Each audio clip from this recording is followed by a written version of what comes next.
কারণ নাম্বার 3, তোর মাও ওই গর্তে পা মচকেছে। কি মা? ভাব। কারণ নাম্বার 4, ওই মাদারের বাচ্চাকে আমি খুন করে ওর শ্রাদ্ধে চড়াম চড়াম করে ঢোলক বাজাবো। যদি বিয়ের আগে বিধবা না হতে চাস তাহলে এই মাদারের বাচ্চাকে ভুলে যা।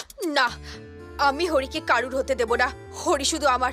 আমি যাচ্ছি হরিকে বাঁচাতে। শোন সোনিয়া মা, সোনিয়া মা আমার।